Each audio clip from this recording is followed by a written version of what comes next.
Assalamualaikum warahmatullahi wabarakatuh.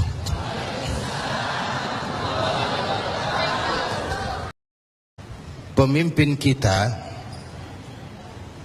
baginda Nabi besar Muhammad sallallahu alaihi wasallam, adalah tokoh yang paling sukses dalam melaksanakan amar ma'ruf nahi munkar.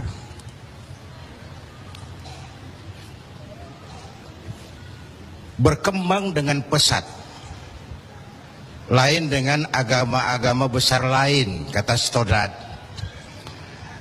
Agama Buddha punya raja Asoka, agama Persia punya raja Cyrus, bukan Cyrus Sinaga, Cyrus. Agama Kristen punya raja Konstantin. Mereka ini raja-raja besar dan berkuasa yang menunjang agama yang dianutnya dengan segala daya dan dana, dengan segala kekuatan dan kekuasaan. Lain dengan baginda Nabi. Beliau bukan raja, tidak anak penguasa, tidak pula orang kaya. Tapi amar ma'ruf yang dilaksanakannya berhasil menembus dinding Jazirah Arabia, mewarnai hampir 2/3 belahan bumi. Nah, saya mau ambil porsi apa landasan beliau dalam melaksanakan amar ma'ruf dan nahi munkar. Pertama, landasannya adalah siddiq. Apa? Jujur. Sebab bagaimana orang mau amar ma'ruf nahi munkar kalau dia nggak punya kejujuran. Nabi kita itu lidahnya adalah hatinya, ucapannya adalah perbuatannya, perintahnya dia berwibawa, ajakannya diikuti, karena beliau pelaksana pertamanya. Keteladanan. Kalau kita gimana mau berhasil amar ma'ruf? Cuma teriak, saudara-saudara, sedekah, sedekah. Yang teriak buntut gasiran, mbahnya pelit. Jujur. Kata orang tua Melayu gini, wahai saudara, adik dan kakak, peganglah jujur, jangan durhaka. Jauhi bohong, haramkan dusta, supaya hidup tidak ternista. Asik kan? Asik kan? Jauhi bohong, haramkan dusta, supaya hidup tidak ternista. Orang bisnis, modal paling penting adalah kepercayaan. Coba saudara punya kapital miliaran, kalau nggak dipercaya orang, ada nggak yang mau ngasih proyek? Ada nggak? Ada nggak? Nyaut. Modal utama dalam bisnis kepercayaan. Modal utama dalam memimpin kepercayaan. Modal utama dalam seluruh gerak hidup kita kepercayaan. Kalau hidup udah dipercaya, Bu, biar duit banyak juga enak rasanya. Bener. Kalau sudah dipercaya, walaupun duit banyak enak rasanya.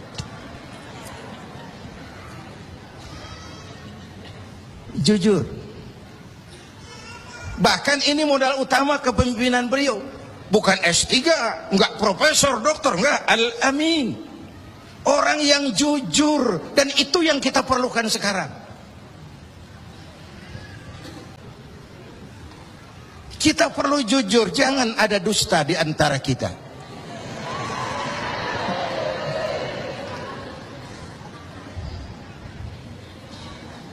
Apa tanda si bintang timur cahayanya terang sampai ke fajar? Apa tanda orang yang jujur? Hatinya mulia, ucapnya benar.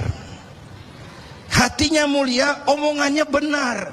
Tidak pepat di luar, pancung di dalam. Menjegal kawan seiring, manis jika berhadapan, balik belakang lain bicara. Tiap hari kita ngadepin topeng. Topeng yang berkelip. Ini mukanya apa bukan sih? Ini omongannya apa cuma sekedar sebuah misi dan seterusnya. Pantas kalau satu saat seorang biang preman, mbahnya preman, datang menghadap baginda Nabi, dapat hidayah dia. Ya Rasulullah, saya mau masuk Islam, boleh enggak? Oh boleh. Mengucap syahadat. Selesai mengucap syahadat, dia bilang lagi, ya Rasul, saya kan sekarang sudah masuk Islam. Baik. Saya cinta Islam. Alhamdulillah. Saya cinta Anda ya Rasul. Bagus itu. Cuman saya juga cinta dosa. Ini aneh orang ini. Preman tadi ya. Saya cinta Tuhan ya Rasul. Saya cinta Islam. Saya juga cinta dosa. Saya belum bisa tinggalin di dosa. Saya suka judi, suka mabuk, suka zina. Marah baginda Rasul dengar ini. Enggak, beliau senyum. Senyum. Orang yang tegasnya amar ma'ruf nahi munkar itu jangan masang muka kuburan. Manyu, muka ditekuk, jangan. Senyum. Lalu beliau bilang, lah Pak Sebi, nggak apa-apa dah. Cuman begini, Mas. Dari Jawa premannya waktu itu. Kamu suka mabuk, hobi. Kamu suka zina, di mana-mana ada langganan. Kamu suka nyolong, iya. Nah, oke, gini. Saya cuma minta, mau nggak kamu mulai hari ini janji sama saya? Apa ya Rasul? Jangan bohong. Hal tu'ahiduni ala tarkil kadzib? Mau nggak kamu janji satu aja, jangan bohong? Saya kira apaan kali ya Rasul? Kalau itu mah kecil. Sanggup? Sanggup. Ayo, saya bayat. Bismillah. Mulai hari ini kau janji nggak mau bohong. Janji. Pulang. Sambil pulang di hatinya mikir, ma ashala ma talaba hadzal nabiyul karim. Ini Rasulullah kok gampang banget permintaannya, enteng urusannya. Saya terang-terangan nggak tinggal zina, nggak tinggal nyuri, saya suka mabuk, cuma disuruh nggak bohong, encer. Dia kira nggak bohong gampang. Dia kira nggak bohong gampang. Padahal Nabi Allah Ibrahim pernah mengeluh, saya seumur hidup 3 kali bohong, saya harus tanggung jawab di hadapan Allah. Padahal bohongnya bohong bener. Seumur hidup 3 kali merasa bohong, bingung Nabi Ibrahim. Kita sehari 16 kali bohong, nyengir aja nyengir, nggak ada bingung-bingungnya. Udah sambil pulang, hari berganti minggu, minggu pergi datanglah bulan. Satu hari dia lagi jalan nih si preman nih, mantan preman nih, ngelihat perempuan cakep, kenalan, dibawa ke rumah, masuk ke kamar, hampir terjadi. Mau zina lagi hampir terjadi, dia tegangan tinggi, hampir nyaris. Begitu mau terjadi, ingat, saya udah janji sama Rasulullah nggak mau bohong. Ntar kalau ketemu beliau saya ditanya, kamu masih zina? Nyautnya bagaimana? Nyautnya gimana? Kalau saya bilang iya, saya pasti kena hukum, udah Islam. Kalau saya bilang enggak, saya bohong. Padahal sudah janji nggak mau bohong. Perang ini, iman sama syahwatnya. Kata syahwatnya, udah sikat. Kata imannya, pikirin dulu, lu udah janji lo. Perang. Akhirnya imannya menang. Dia bilang sama tuh perempuan, Mbak Yu, Mbak Yu, nun sewu Mbak Yu, ndak jadi. Loh, ndak jadi piye tuh Mas? Ya wis pokoknya ndak jadi. Selamat dari zina. Lain hari mau mencuri, sudah madda yadahu, tangannya udah dijulurin. Ingat lagi, ntar kalau ketemu Nabi ditanya, lo masih nyolong nggak? Gimana nyautnya? Tiap kali mau berbuat jahat, tiap ingat janjinya. Tiap ingat janjinya terhindar dari perbuatan jahat. Paling akhir dia datang menghadap Nabi, ya Rasul, apa? Sadaqta ya Rasul, Anda benar ya Rasul. Kenapa? Yang Anda minta atuk, kedengarannya enteng, cuman pongkolnya. Saya nggak bekutik ya Rasul. Lihat pengaruh jujur dalam hidup. Bapak Ibu hadirin yang saya hormati, ini satu dasar amar ma'ruf tuh, jujur. Yang kedua, tabligh, menyampaikan. Ini pun nggak gampang. Satu saat beliau lagi dakwah di kalangan elit, datang orang buta nyebarin agama, nanyain agama. Agak masam, muka beliau agak berpaling. Turun ayat abasa wa tawalla an ja'ahul a'ma. Ayat yang saya sampaikan tadi, Allah mengkritik kepada baginda Nabi. Mengapa kau agak masam ketika datang orang buta minta diajarkan agama? Ayat ini disampaikan juga oleh Nabi kepada para sahabat. Ini loh, ayat ini barusan turun mengkritisi saya. Jadi memang yang orang hidup yang baik itu jangan alergi sama kritik. Tapi yang kritik pun jangan asal ngomong. Ya. Orang jangan alergi sama yang namanya kritik, karena kritik itu yang sering membuat kita berpikir. Dikritik yang membuat kita dewasa, dikritik yang membuat kita jadi bijaksana. Pujian sering jadi racun. Walaupun sementara kita senang, ibu cantik loh bu, mekar hidungnya, tapi itu sering jadi racun. Kritik yang membuat kita berpikir, kritik yang membuat kita dewasa, kritik yang membuat kita jadi bijak. Tapi yang ngeritik pun jangan asal ngejeblos. Saudara hadirin yang saya hormati, kita nggak bisa ngukur baju kita pakai badan orang lain. Ini tolong, ini bahasa bersayap. Jangan ngukur baju kita pakai badan orang lain, nggak sedang, ya. Nggak sedang. Orang sering berada dalam sebuah situasi yang tidak semudah kita. Makanya Luqmanul Hakim pernah bilang sama anaknya, "Nak, kita ini kalau nggak punya prinsip bakal serba salah." "Kok gitu Pak?" "Ayo kita buktiin." Luqman keluar sama anaknya bawa seekor keledai. Keledai kecil, dituntun berdua. Lewat di tengah orang pada ngomong, "Anak sama bapak sama gobloknya. Bawa keledai bukan ditaikin, dituntun. Tolol." Nah, kamu dengar nak? Iya, sekali kita salah. Sekarang gimana Pak? Bapak yang naik, kamu jalan. Lewat lagi di tempat orang ngomong lagi, "Bapak kagak tahu diri." Enak-enakan di atas keledai, anaknya disuruh jalan. Tega sama anaknya. Kau dengar nak? Iya, 2 kali kita salah.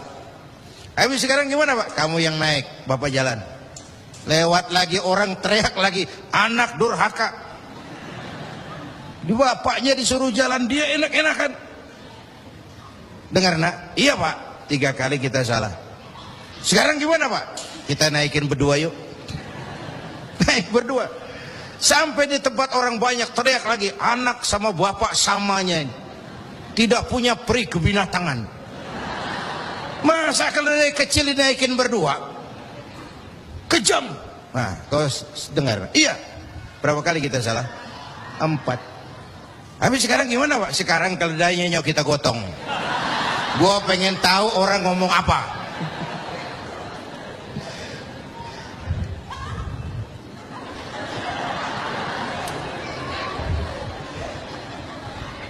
Begitulah Bapak Ibu hadirin, tanpa sebuah prinsip kita sering terombang-ambing. Makanya kita rakyat ini kudu punya filter. Rakyat harus jadi rakyat yang cerdas. Emas pasti kuning. Ya, apa semua yang kuning pasti emas? Rakyat harus cerdas. Ini nyengir tapi mikir nih, ya. Bapak Ibu hadirin yang saya hormati, karena itu kembali kepada sifat menyampaikan.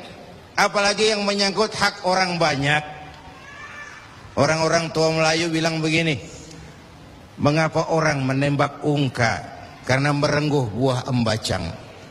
Kenapa orang banyak celaka? Karena serakah dengan hak orang. Anak udang dimakan itik, itik berenang di air timpas. Hak orang jangan diusik. Kalau diusik badan terhempas, hancur. Karena yang menyangkut hakul adami, hak-hak manusiawi itu harus dipenuhi. Tabligh menyampaikan. Ini kan kadang-kadang dari atasnya bagus, di tengah jalan banyak tukang sunat. Turun ke tingkat menengah, ini jalur birokrasi, sunatin. Turun lagi ke bawahnya, sunatin. Turun ke gubernur, sunatin. Turun ke wali kota, sunatin. Turun ke camat, sunatin. Sampai ke rakyat, ujungnya doang dikit bener. Kebanyakan tukang sunat di negeri kita. Belum lagi kerja mubazir. Itu ada pepatah orang Melayu bilang begini, wahai kawan, banyaklah zikir, mengingat Allah, janganlah mungkir. Wahai kawan, banyak berzikir, mengingat Allah, janganlah mungkir. Hindarkan semua kerja mubazir supaya hidup tidak terisolir. Kerja mubazir itu kayak apa? Kayaknya kenal Ja'ronah. Pernah dengar nama itu? 6 kilometer di luar Mekah itu ada Masjid Ja'ronah, tempat kita ngambil miqat ihram kalau mau umrah. Ja'ronah itu perempuan lugu. Lugu ya tipis-tipis sama bego dah. Bego tahu bego? Minum es ditiup, nah tuh bego tuh. Dia kira ngebul panas. Ini Ja'ronah kalau malam nenun kain, siang dia rusakin lagi. Supaya apa? Supaya malam punya kerjaan, nenun lagi. Siang dia rusakin lagi, malam dia tenun lagi. Allah sindir kita dengan peristiwa itu, wala takunu kallati naqadat ghadlaha min ba'di quwwatin ankatha. Jangan kamu seperti perempuan lugu itu yang kalau malam nenun kain, siang dia rusak lagi. Malam dia tenun lagi, siang dia rusak lagi. Jalanan udah bener-bener dipaculin. Supaya apa? Besok punya kerjaan dananin jalanan. Berapa banyak proyek Ja'ronah di Indonesia ini? Tahsilul hasil, mengerjakan yang udah beres. Kan kerja mubazir itu. Bapak Ibu hadirin yang saya hormati, ini soal tabligh. Yang ketiga sidik amanat, yang kedua amanat ya. Yang ketiga tabligh. Amanat itu menyampaikan, bisa menjaga kepercayaan orang, itu penting. Itu amanah namanya. Menjaga amanah itu tugas yang mulia. Amar ma'ruf itu hakikatnya nahi munkar. Nahi munkar itu ya amar ma'ruf, cuma beda orientasinya. Tapi dalam pelaksanaannya amar ma'ruf agak lebih tidak beresiko ketimbang nahi munkar. Kalau kita amar ma'ruf, paling-paling orang nggak mau gitu aja. Orang kalau diajak sholat nggak ada yang marah insya Allah, tapi nggak mau ya gitu aja. Tapi kalau dicegah judi, dicegah zina, dicegah judi, oh bandarnya kuat-kuat sekarang ini. Bandarnya kuat-kuat. Jangankan kelas kita, hukum aja bisa dijual beliin, perkara bisa dijual beliin. Tempo hari saya bilang, rakyat kecil kalau mau laporan kehilangan ayam itu kudu jual kambing. Harga laporannya mahal. Nanti berperkara kepengen menang mesti jual sapi. Cuma mau ngurus ayam hilang, kambing hilang, sapi lengit. Itu kadang-kadang ya kita nggak bisa, karena selalu ada permainan dan itu proses. Salah siapa? Ayo kita perbaiki sama-sama. Ini negara-negara kita. Kemerdekaan ditebus dengan keringat, air mata, darah dan nyawa orang-orang tua kita. Membangun negara ini kita biayai dengan uang kita rame-rame. Kita yang bayar pajak listrik, pajak mobil, PBB, uangnya dikumpulin bangun negeri ini. Saya ikut bayar pajak karena saya tidak rela kalau uang pajak itu digunakan cuma untuk studi banding atas nama jalan-jalan. Lalu dibikin slogan besar-besar, orang bijak bayar pajak, orang pajak ngemplang pajak. Ini bagaimana kayak ini? Kalau yang ma'ruf berjalan tapi yang munkar juga berjalan, artinya kita hanya beramar ma'ruf tapi tidak bernahi munkar. Syauqi bilang dalam sebaik syairnya, famata yablughul bina'u yawman kamaluhu idza anta tabni wal akharu yahdimu. Kapan bangunan mau selesai kalau kamu bangun orang lain ngancurin? Orang Betawi bilang itu namanya kayak nimba kagak dibendung. Bagaimana airnya mau kering kalau nimba nggak dibendung? Kenapa? Yang ma'ruf jalan, yang munkar juga jalan. Maka amar ma'ruf nahi munkar harus ditegakkan secara bersama. Bahwa amar ma'ruf nahi munkar sesuai dengan bidang dan keahlian kita masing-masing. Jangan memaksakan sesuatu untuk hal yang memang bukan dunia kita. Saya dulu pernah mimpin partai politik. Dulu zaman jahiliyah. Belakangan saya menyadari politik memang bukan dunia saya. Walaupun partai politik perlu, tapi biarlah orang yang dunianya di situ saja yang mengurus politik. Jangan memaksakan sesuatu yang memang bukan dunia kita di situ. Kalau kiai disuruh bangun jembatan, apa camat mau ngurusin tahlil? Itu yang kedua. Yang ketiga terakhir, semuanya harus berangkat dari husnuzon, baik sangka. Apa yang terjadi oleh tokoh lintas agama dan sikap Bapak Presiden, kita jembatani dengan husnuzon. Kita percaya pemerintah pasti punya niat baik untuk mensejahterakan rakyat. Kita juga percaya tokoh lintas agama punya tanggung jawab moral. Mereka memberikan teguran bukan karena benci pemerintah, tapi ingin melihat negara ini berjalan dengan baik. Saya ingatkan waktu PSSI lawan Oman, itu ada penonton yang namanya Ardi turun ke lapangan, tendang bola ke gawang, untung nggak gol. Waktu ditanya, saya bukan benci sama PSSI, saya bukan mau ngacoin pertandingan, saya cuma greget kenapa sih nggak gol-gol PSSI ini, penalti aja meleset, capek saya greget. Nah, karena itu saya percaya para tokoh lintas agama punya niat yang baik, ingin melihat negara ini berjalan dengan transparan. Kita juga percaya pemerintah punya niat baik untuk mensejahterakan rakyat. Cuma tentu ada berbagai kendala dan diperlukan kesungguhan dan kejujuran. Sekali lagi, kesungguhan dan kejujuran. Jangan ada dusta,